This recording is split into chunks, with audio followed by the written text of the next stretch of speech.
Hello. Good evening. Hello. How are ya? Oh, wait for Facebook to start.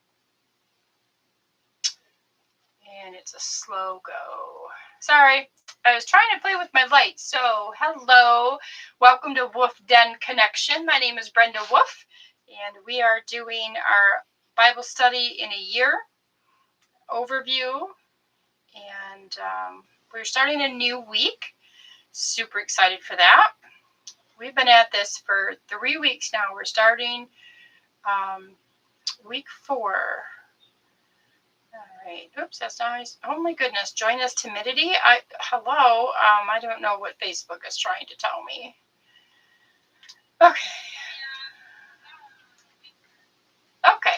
So I switched my lights around just a little bit to get maybe some of that ring light part out of here, so it's more facing upwards. I feel like I still have enough light. Let me know if there's not enough light, but I think we're good. So we are doing a study of the Bible in a year, and there's still too much of a glare on there, but that's okay. This is the book that we're doing it, and we are on week 4, and this week our subject is prayer. So we're on day 1, Matthew 6, 9 through 13. I think I made it worse for y'all, so you can't see what this says. Oh, well, you know, things that we think will work don't always work. So if I put, they say to put something behind it, but I don't have anything really to put behind it. I don't have a piece of paper. I'll try this. Does this work? If I do that, no, that doesn't help whatsoever. Well, anyways, I'll make sure that this is at the bottom, at the end of the weeks, or the when I redo the video, you'll be able to see it.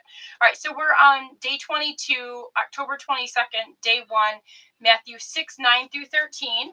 And since we're starting a new week, we're going to read what it says in here. Week 4. So the synopsis of this week is: prayer is the intimate communication between God and his people, serving as both a privilege of relationship and a source of spiritual power. Through prayer, we align our hearts with God's purposes and experience his presence in our daily lives. Conversations with God. When Jesus' disciples asked him to teach them to pray, he didn't begin with techniques or formulas. Instead, he started with Our Father, which is Matthew 6, 9, immediately establishing prayer as a relationship rather than a ritual. This simple address revolutionizes our understanding of prayer.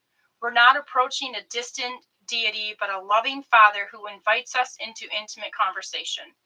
The Apostle Paul addresses one of our deepest struggles with prayer when he writes, "Do not be anxious about anything, but in every situation, by prayer and petition, with thanksgiving, present your requests to God." That's Philippians 4, 6. Notice that he doesn't just tell us not to worry, he offers prayer as an alternative to anxiety.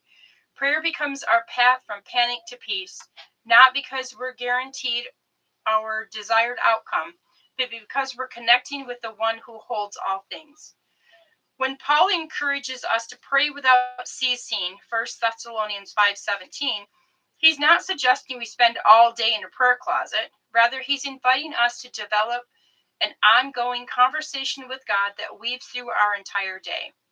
Prayer becomes less like a formal meeting and more like an open line of communication, a constant awareness of God's presence in every moment and circumstance. James tells us that the prayer of a righteous person is powerful and effective, James 5:16. Yet this power doesn't come from perfect words or proper formulas, but from the God who hears us.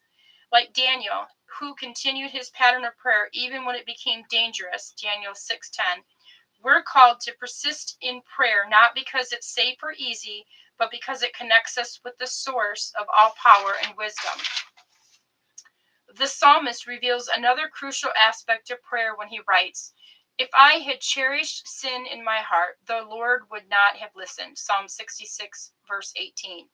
This reminds us that prayer isn't just about speaking to God. It's about aligning our hearts with His. Sometimes the most powerful prayer is simply allowing God to search our hearts and reveal areas that need His transforming touch.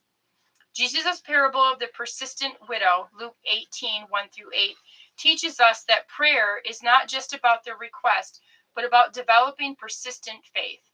The widow's persistence wasn't about wearing down reluctance, but about demonstrating trust. When we persist in prayer, we're not trying to convince God to care, we're expressing our continued.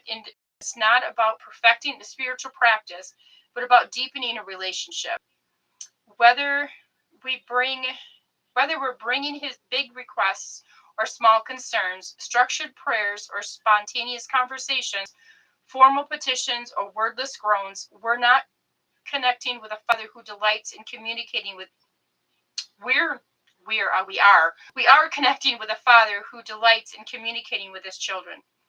The invitation to pray is really an invitation to experience God's presence in every aspect of our lives.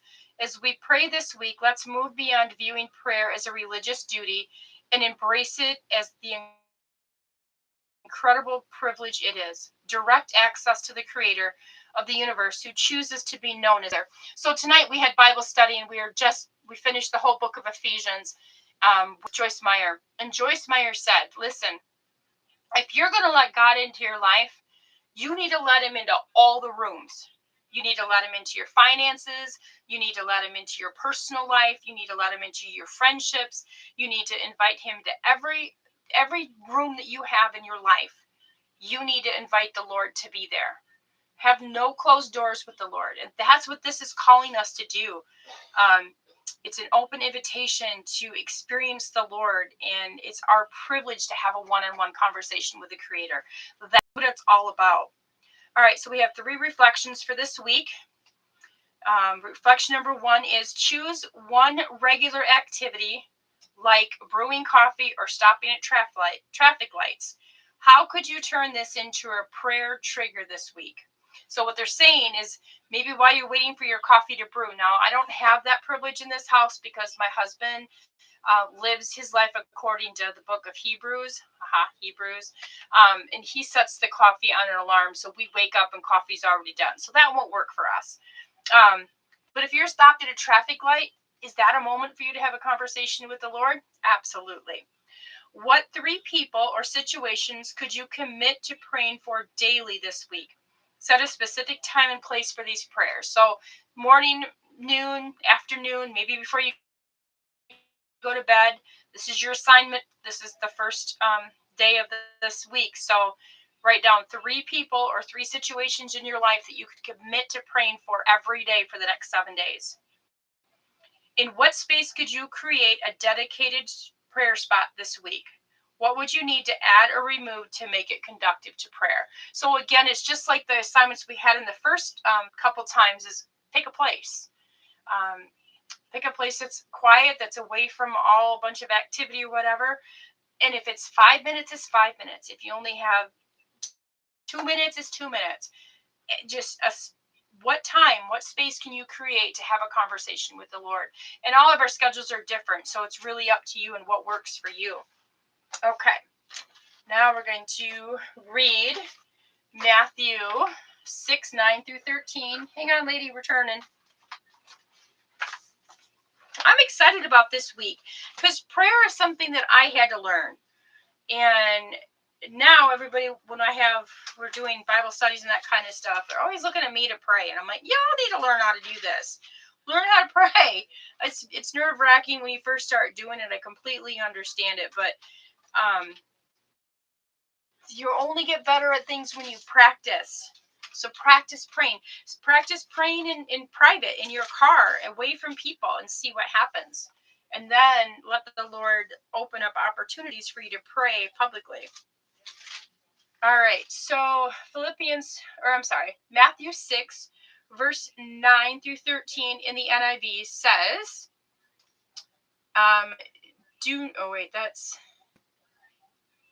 this then is how you should pray. Our Father in heaven, hallowed be your name. Your kingdom come, your will be done on earth as it is in heaven. Give us today our daily bread, and forgive us our debts, as we also have forgiven our debtors. And lead us not into temptation, but deliver us from the evil one.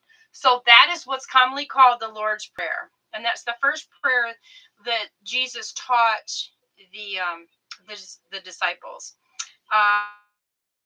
For the Message Bible, I'm going to start in verse 7. The world is full of so-called prayer warriors who are prayer ignorant. They're full of formulas and programs and advice, peddling techniques for getting what you want from God. Don't fall for that nonsense. This is your Father you are dealing with, and He knows better than you what you need. With a God like this loving you, you can pray very simply like this. Our Father in heaven, reveal who you are. Set the world right. Do what's best, as above, so below. Give us or keep us alive with 3 square meals. Keep us with you and forgiving others. Keep us safe from ourselves and the devil. You're in charge. You can do anything you want. You're ablaze in beauty. Yes, yes, yes. I want to read the next paragraph because it's drawing me in. In prayer, there is a connection between what God does and what you do. You can't get forgiveness from God, for instance, without also forgiving others. If you refuse to do your part, you cut yourself off from God's part.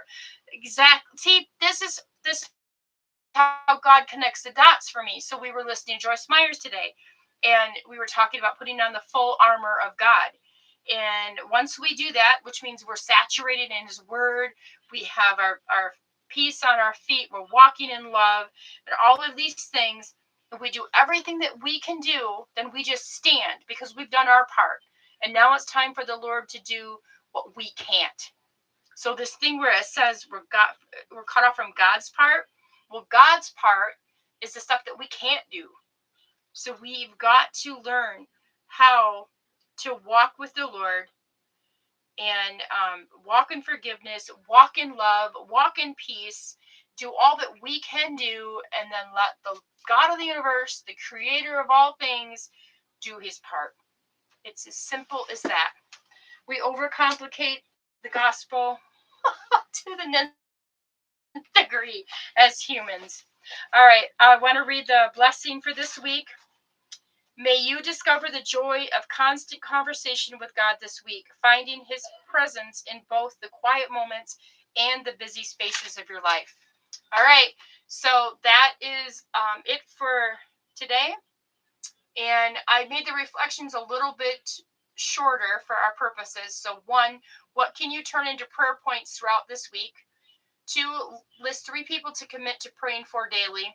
And 3, designate a spot for prayer. Make it a distraction-free zone and commit to praying to the Lord.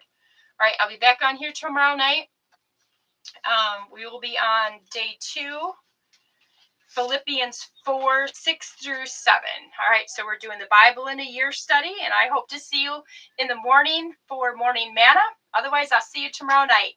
Have a great night, everybody.